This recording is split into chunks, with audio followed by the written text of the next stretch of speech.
अस्सलाम वालेकुम नाजरीन। मेरे साथ हैं इरफान खान साहब।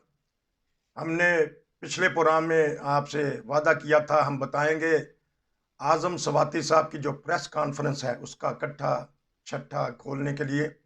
लेकिन बात इस तरह हम शुरू करेंगे कि उन्होंने अपनी प्रेस कॉन्फ्रेंस में कहा है कि मैंने अपने पोतियों पड़पोतियों बीवी की इज्जत और जान महफूज करने के लिए एक इस्लामी मुल्क पाकिस्तान से, जो एक एटमी मुल्क भी है, भेज दिया है एक गैर मुस्लिम मुल्क, ईसाई मुल्क में, जहां वो अपनी इज्जत भी बचा सकेंगे, अपनी जान भी बचा सकेंगे। ये है पाकिस्तान के मुआशरे का या पाकिस्तान की कारकर्दगी का उन्होंने पूरी दुनिया में ढंढोरा पीटा है। जी अस्सलाम वालेकुम। वालेकुम सलाम। सर, ये हमारे मुल्क में वीडियो बन रही हैं, ऑडियो चल रही हैं, पूरी दुनिया में गर्दिश कर रही हैं। आज़म सवाती साहब ने तो हद ही फलांग दी, रो रो के अपना बुरा हाल कर दिया। बेटी को भी ले आए, बीवी को भी ले आए। बहरहाल दुख हुआ उनकी बातें सुन के, लेकिन कहने वाले कहते हैं कि इसमें आधी बातें तो झूठी हैं।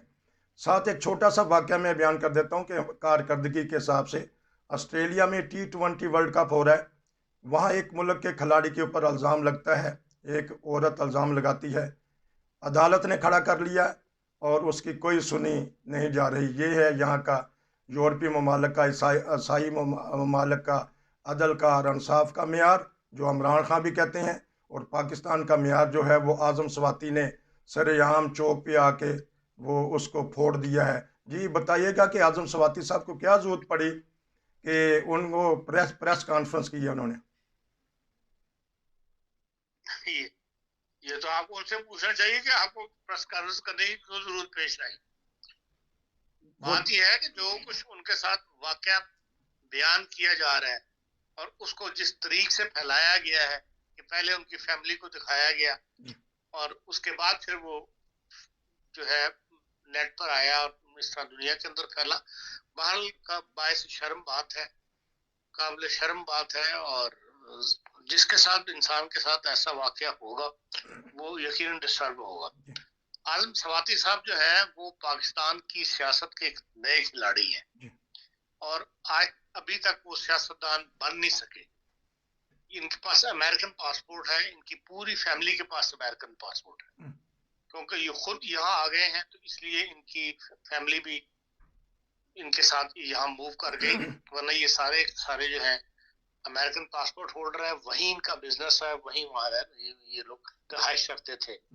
बहरहाल जब इंसान के पास पैसा आता है तो हमारे यहाँ यकीन सियासत की एक भड़क उठती है कि अमेरिका में चाहे किसी के पास कितना भी अमीर हो तो उसका माशरे में कोई ऐसा खास मुकाम नहीं होता या उसको वो पैसा उसकी पहचान नहीं बनता। हमारे ये मुसीबत ये है कि जो उसके पास पैसा आ जाए वो फिर चाहता है कि दुनिया को भी सामने पता लगे कि हाँ मेरे पास इतना मैं एक अमीर आदमी हूँ, मैं एक स्टेटस वाला आदमी हूँ। तो उसके लिए फिर आमतौर पर लोग जो है सियासत का रुख करते हैं। इन्होंने भी इसीलिए सियासत का रुख किया और जमीयतुल उलमा इस्लाम में ये शामिल हुए थे। वहां ये पैसा दे के उलमा को तो इन्होंने वहां की सेनेटर की सीटें बने, सेनेटर बने।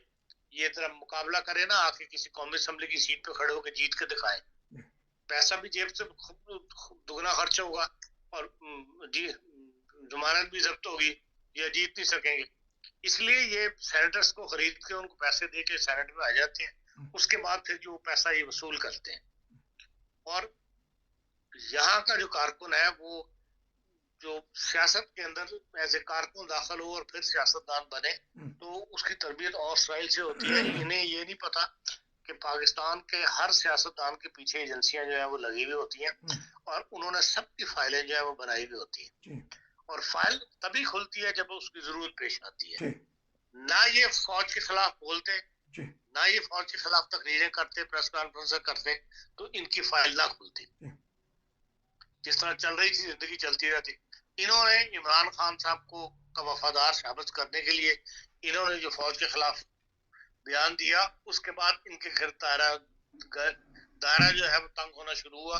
अब ये कोर्ट में भी भुगत रहे हैं और साइड के ऊपर एजेंसियों की जो जिन्होंने फाइलें बनाई हुई होती हैं उन्होंने भी इनको अब दबाव मिलाना शुरू किया और बेहतर इनके लिए यही है कि ये सियासत छोड़ के और अपने मुल्क जो है अमेरिकन जहाँ के रहने वाले हैं वापस चले जाएं और हमारे हाल पर रहम करें। यहाँ भी इन्होंने खुद अपने आप को इमरान खान का वफादार साबित करने के लिए न सिर्फ फौज के खिलाफ बात की है, बल्कि इससे पहले बास प्रोग्रामों के अंदर इन्होंने बास मजहबी शख्सियात को पर भी कहा कि मैं लानत भेजता हूँ, और वो लानत जो है वो इनके ऊपर फिटकार बन के पड़ी है और जो इनके मुंह से निकली थी, और वो आज उसी का नतीजा है कि ये इनके ऊपर इस किस्म की जो है तंगी के अयाम जो है वो आए हुए हैं। ये मजहबी मुनाफरत भी फैला रहे हैं, लेकिन उनको शौक क्या पड़ा? अगर ऐसी बात होती तो जो मुतलका अदारे हैं वहां तक ये बात लेके जाते तो किसने कहा होगा कि जहाँ जी प्रेस कॉन्फ्रेंस करें और अपनी जो सा उस अपने नंग को जाहिर करें। ठीक है, अगले साल इलेक्शन उन्होंने फिर सेंटर बंद है, जो पैसा लगाया वो होगा वो सियासत में वो उससे ज्यादा वसूल करने के लिए सियासत करते हैं लोग, उसमें कमी रह गई होगी तो इसीलिए वो चाहते होंगे कि ज्यादा सेनेट का टिकट मिल जाए अगली दफा, इसलिए वफादारी शो कर रहे हैं। तो अब बनाने वाले फिल्में बना क्यों लेते हैं? हमारा एक इस्लामी मुल्क है, एक एशियाई मुआशरा है। देखिए ये जो जो एजेंसियां होती हैं इनका कोई दीन मजहब नहीं होता, जी इन्होंने अपना काम करना होता है, इन्होंने अपने लिए जिसे कहते हैं जो रास्ते पैदा करने होते हैं ताकि जिस बंदे को ये पकड़ना चाहे फंसाना चाहे किसी मामले में उसको वो फंसा सके, और इसलिए ये हर दुनिया की एजेंसियां करती हैं, लेकिन बिला जरूरत सामने नहीं आती। आमतौर पे सियासतदान इस किस्म की मगरबी सियासतदान दुनिया जहान का गन करते हो, लेकिन इस तरह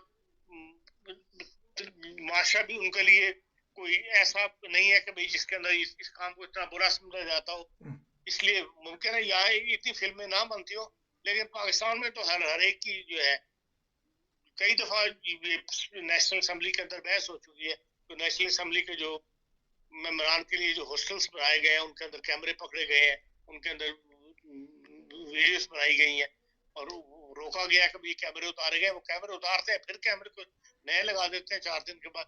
नेशनल असम्बली के अंदर भी कैमरे लगे हुए हैं, तो ये तो हमारी एजेंसियों का काम का तरीक है, चाहे वो इंटेलिजेंस हो, चाहे वो सिविल हो, चाहे वो पुलिस हो, सब ये काम करते हैं ताकि इन लोगों के मुंह बंद करने के लिए, सियासतदानों के लिए ये इन्होंने काम करने होते हैं। तो जो एक कौमी असम्बली के रुकन रहे हैं जमशेद दस्ती साहब, उन्होंने तो कह दिया कि कौमी असम्बली के जो लॉजेस हैं उनमें वो गंद होता है जो नॉर्मल आम पब्लिक में भी नहीं होता। हम बस मैंने बताया ये सारे काम जो है हमारे बदकिस्मती से हमारे मुल्क में होते हैं और मेम्बरान असम्बली ही करते हैं, इनमें इससे मुबर्रा नहीं है, और उसके लिए फिर ये है कि जवाबदेही भी कभी ना कभी होना पड़ जाता है, या तो मुंह बंद के चुप करके जो हुकूमत कह रही है उसी तरह सियासत करते रहो, किसी के खिलाफ मत बोलो, जब बोलोगे तो फिर वो सामने आ जाता है। बहरहाल है एक बुरा तरीक जिसको अप्रिशिएट नहीं किया जा सकता है। ये एक बुरा तरीक जो हमारे माशरे में नासूर की तरह फैल रहा है। वीडियो बनाई जाती हैं, ऑडियो बनाए जाते हैं, एक दूसरे के ऊपर इल्ज़ामात लगाए जाते हैं। आप यूरोप में रह रहे हैं, दुनिया में भी फिरे हैं, पढ़ा भी आपने, तो अगर इस तरह के इल्ज़ामात कोई आके लगा दे तो अदालतें यहाँ क्या लेती हैं उसका एक्शन? देखिए पाकिस्तान में तो कई बार लोग अदालतों में, आलम सलाती साहब भी गए हुए हैं अदालतों के अंदर, जी निकलेगा कुछ नहीं, इसलिए कि जिन्होंने बनाई है उन्होंने साबित कर दी, कह दिया कि ये जाली है, जी। और वहां में भी वो उसको साबित कर देंगे कि जाली जाली वीडियो है, जो हमने नहीं बनाई। अच्छा इसलिए इन चीजों का कुछ नहीं, मतलब सिर्फ बंदे को बदनाम करना होता है, इससे ज्यादा इसका कोई मकसद नहीं होता, ना इससे कुछ हासिल होता है। तो जो यूरोपीय ममालिक हैं तो इसमें भी तो ऐसे मामलात उठते हैं, तो फिर ये किस तरह उसका सद्देबाप करते इस हैं? हद तक कभी नहीं उठा, इस हद तक हमने कभी यह मामला उठता नहीं देखा। या तो उसको वहीं कवर कर लिया जाता है या उसको फिर मजबूर कर दिया जाता है कि वो इस्तीफा वगैरह दे देते हैं। तो हाँ तो नॉर्म जरा सी आप देखा नहीं, कल जो है फ्रैंकफर्ट के मेयर का इंतखाब दोबारा करवाना पड़ गया, क्या था कि एक उसने अपनी बीवी को किंडरगार्टन में मुलाजिम करवाया ना, अच्छा और उसको वो तनख्वाह दी है जो आम किंडरगार्टन की तनख्वाह से ज्यादा है, अच्छा। जो एक आम किंडरगार्टन के मुलाजिम को तनख्वाह मिलती है हम्म, उससे उसको ज्यादा ग्रेड के ऊपर दिया था, सरकारी किंडरगार्टन में उसको मुलाजिम करवाया था। उसी बात को अगले लेके बैठ गए। 6 महीने हो गए उसने लॉर्ड मेयर के काम से उसको परे किया हुआ है, और उसको मजबूर कर रही थी सिटी पार्लियामेंट के भाई आप इस्तीफा दें। उसने इस्तीफा नहीं दिया। उसने कहा मैं दोबारा बाल करवा लूं लोगों से कि लोग मुझे माफ करना चाहते हैं या चाहते हैं कि मैं छोड़ दूं। और कल लोगों ने उसका फैसला दे दिया कि नहीं जी आप छोड़ दें, अच्छा, चले जाए। हाँ जी, अब 14 मार्च से पहले पहले नए लॉर्ड मेयर का इलेक्शन होगा फ्रैंकफर्ट के अंदर। यहाँ तो कोई कसूर माफ नहीं करता। यहाँ तो पब्लिक जो है हर चीज का नोटिस लेती है, चाहे खुद कितने भी गंदे हों, लेकिन ये चाहते हैं कि सियासतदान हमारे बिल्कुल साफ सुथरे हों। असल तभी सिस्टम चलता है कानून के मुताबिक। असल में यही बताने का मकसद था, क्योंकि आपकी जो तबसरा होता है, जो बात होती है लॉजिक के मुताबिक होती है कि ये है फ़र्क हमारे यूरोपीय ममालिक का और पाकिस्तानी मुल्क का। तो अब फिर अब देखते हैं कि जो चीफ ऑफ आर्मी स्टाफ आप आखिर पे बता दीजिएगा कि क्या महसूस कर रहे हैं कि आसानी से ये मामला हल हो जाएगा। आखिरी 1-2 मिनट है। ये बड़ी आसानी से हल हो जाएगा। जिसके पास इख्तियार है वो उस इख्तियार को इस्तेमाल करते हुए जिसको बनाना है बना देगा। ये सब बूंद देखते रह जाएंगे। ठीक, जो इमरान खान साहब जो प्रेशर डेवलप कर रहे हैं वो काम नहीं आने लगा। इसीलिए तो लॉन्ग मार्च हो रहा है, वरना नहीं तो उनको पता है कि इंतखाबात का ये साल नहीं है, इंतखाबात अपने वक्त पर होंगे। आपका बहुत शुक्रिया। इंशाल्लाह आपसे यूरोप की और जो पूरी दुनिया की खबरें हैं उसके ऊपर भी तबसरा लिया जाएगा।